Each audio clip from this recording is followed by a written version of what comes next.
ਅੱਜ ਬਾਬਾ ਫਰੀਦ ਯੂਨੀਵਰਸਿਟੀ ਦੇ ਵਿੱਚ ਪੂਰੇ ਦੇਸ਼ ਭਰ ਦੇ ਗਾਇਨੀ ਡਾਕਟਰਾਂ ਨੇ ਗਰਭਪਾਤ ਤੇ ਮੌਤ ਦਰ ਨੂੰ ਰੋਕਣ ਦੇ ਦੱਸੇ ਗਏ ਨੁਕਤੇ ਅਤੇ ਗੁਰੂ ਗੋਬਿੰਦ ਸਿੰਘ ਮੈਡੀਕਲ ਕਾਲਜ ਹਸਪਤਾਲ ਦੇ ਗਾਇਨੀ ਵਿਭਾਗ ਵੱਲੋਂ MT ਅਤੇ ਮੈਡੀਕੋ ਕਾਨੂੰਨੀ ਅਪਡੇਸ਼ਨ CME ਦਾ ਆਯੋਜਨ ਕੀਤਾ ਗਿਆ।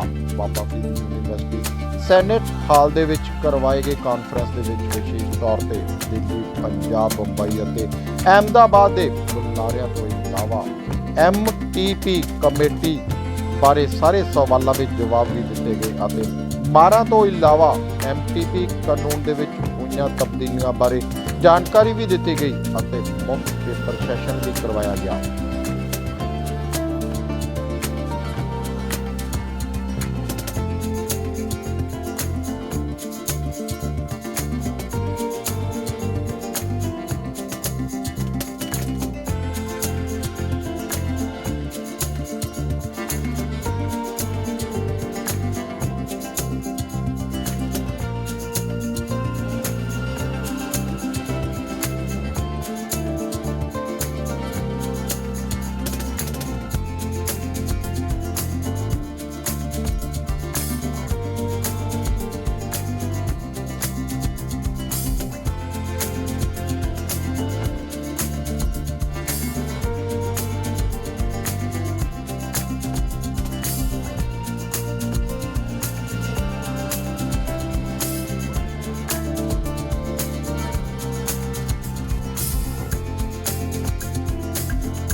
हाँ, ਅੱਜ 23 ਅਪ੍ਰੈਲ 2023 ਨੂੰ ਇਹ ਗਾਇਨੀ ਦੀ ਕਾਨਫਰੰਸ ਹੋ ਰਹੀ ਹੈ, ਜਿਹਦੇ ਵਿੱਚ ਗਾਇਨਕੋਲੋਜਿਸਟ ਜਿਹੜੇ ਹੈ ਆਲ ਅਰਾਊਂਡ ਫਰੀਦਕੋਟ, ਅਬੋਹਰ, ਮਲੋਟ, ਕੋਟਕਪੂਰਾ ਪਲੱਸ ਆਲੇ ਦੁਆਲੇ ਜਿਸ ਤਰ੍ਹਾਂ ਬਰਨਾਲਾ ਹੋ ਗਿਆ, ਲੁਧਿਆਣਾ ਹੋ ਗਿਆ, people have come in big numbers.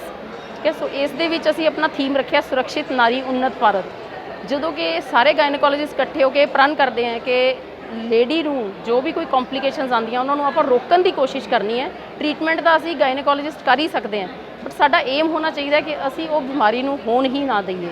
ਸੋ ਉਹਦੇ ਲਈ ਅਸੀਂ ਸਾਰੇ ਉਸ ਨੂੰ ਮਾਈਂਡ 'ਚ ਰੱਖਦੇ ਹੋਏ ਲੈਕਚਰਸ ਰੱਖੇ ਹੈ, ਤਾਂ ਕਿ ਅਸੀਂ ਜਿਹੜੀ ਯੰਗਰ ਜਨਰੇਸ਼ਨ ਹੈ, ਜਿਸ ਤਰ੍ਹਾਂ ਸਾਡੇ ਕੋਲ PG ਸਟੂਡੈਂਟਸ ਫॉर क्विज ਆਏ ਹੈ, तो वो लोग ये सुन के जान। जिस तरह मैडम इज़ फ्रॉम CMC, तो she will be also delivering lectures. So वो लैक्चर्स बच्चे सुन के एनरिच होके जान, तो जो साढ़े एक्सपीरियंसिस है उन्होंने बच्चे अगे जाके शेयर करन और अगे जाके प्रैक्टिस करन, ਤਾਂ जो असी ਜਿਹੜੀ मदर ਦੀ मरण ਦੀ ਦਰ है, ਜਿਹਨੂੰ मैटरनल मोर्टैलिटी कहते हैं, ਉਹਨੂੰ ਅਸੀਂ ਘਟਾ ਸਕੀਏ।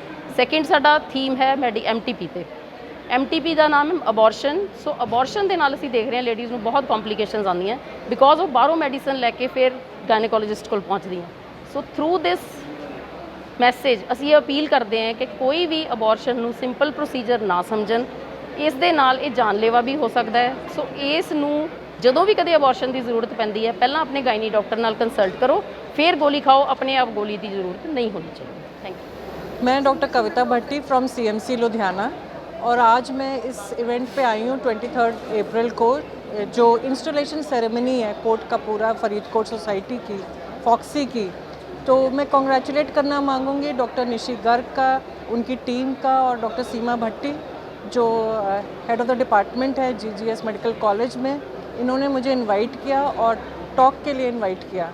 तो ये जो मैं आज टॉक दूंगी वो सर्वाइकल कैंसर स्क्रीनिंग पे है, और इसमें हम सर्वाइकल कैंसर की जांच करते हैं। उसको रोकने के लिए तो पैप्समियर कराना ज़रूरी है, और visual inspection of with acetic acid जो टेस्ट होता है, तो उससे हम स्क्रीनिंग करते हैं ताकि इसका रोकथाम किया जाए। सर्वाइकल कैंसर एक ऐसी कैंसर है जिसको हम रोक सकते हैं। It is a preventable cancer.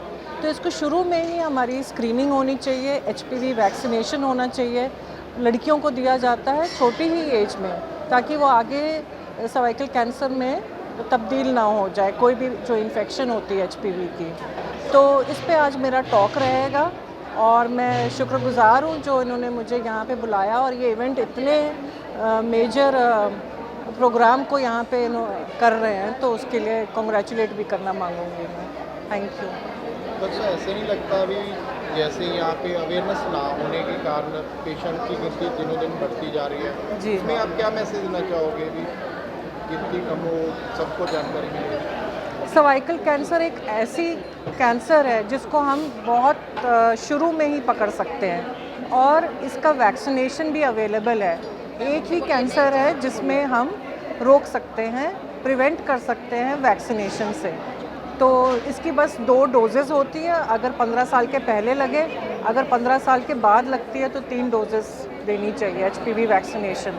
तो इसका रोकथाम करना बहुत ज़रूरी है, लोगों को अवेयर करना है कि इसका रोकथाम अर्ली स्टेजेस में भी हो सकता है। मेरा नाम है डॉक्टर भावना सचदेवा, मैं लुधियाना से आई हूँ, और एज़ ऑफ़ नाउ मैं लुधियाना ओबीगाइनी सोसाइटी की वाइस प्रेसिडेंट हूँ।